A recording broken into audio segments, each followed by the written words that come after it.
నమస్కారం అండి. భగవద్గీతలో నేడు 13వ అధ్యాయము క్షేత్రజ్ఞ విభాగ యోగమునందు 23వ శ్లోకము తాత్పర్యం వినిపిస్తున్నది మీ విజయభాస్కర్. ఉపద్రష్టానుమంతా చ భర్తా భోక్తా మహేశ్వర పరమాత్మేతి చాప్యుక్తో దేహేస్మిన్ పురుషః పరా.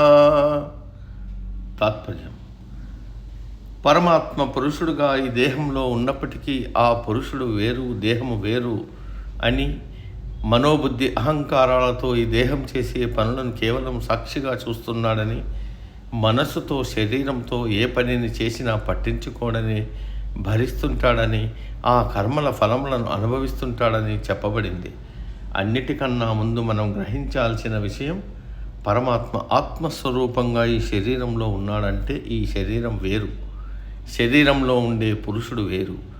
పురుషుడు పరమాత్మ యొక్క అంశ, పరమాత్మ యొక్క అంశ ఆత్మస్వరూపంగా అన్ని శరీరములలో ఉంటున్నాడు.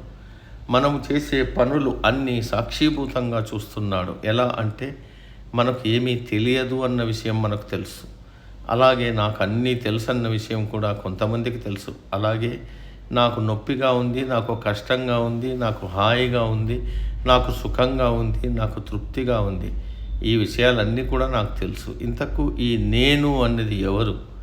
ఇలా అన్నీ తెలుసుకుంటున్నది ఎవరు? అదే మనలో ఉన్న ఆత్మస్వరూపము. ఈ నేను గురించి తెలుసుకోవడమే జ్ఞానం.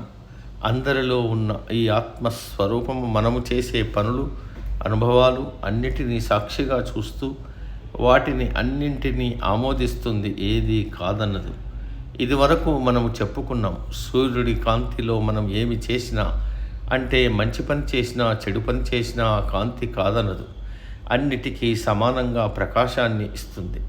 అలాగే మనలో ఉన్న చైతన్య స్వరూపమైన ఆత్మ కూడా మనం ఏమి చేసినా ఆమోదిస్తుంది, కానీ కాదు అని అనదు. ఈ ఆత్మస్వరూపము ఎవరో కాదు, ఆ మహేశ్వరుడే, మహా చైతన్యమే, పరమాత్మ స్వరూపమే అందరి శరీరాలలో ఆత్మస్వరూపంగా ఉన్నాడని చెప్పబడింది అని కృష్ణుడు అర్జునునికి ఆత్మతత్వాన్ని గురించి బోధించాడు. సమాప్తం. తదుపరి శ్లోకం రేపటి రోజు. సర్వే జన సుఖినో భవంతు. అందరూ బాగుండాలి, అందులో మనం ఉండాలి.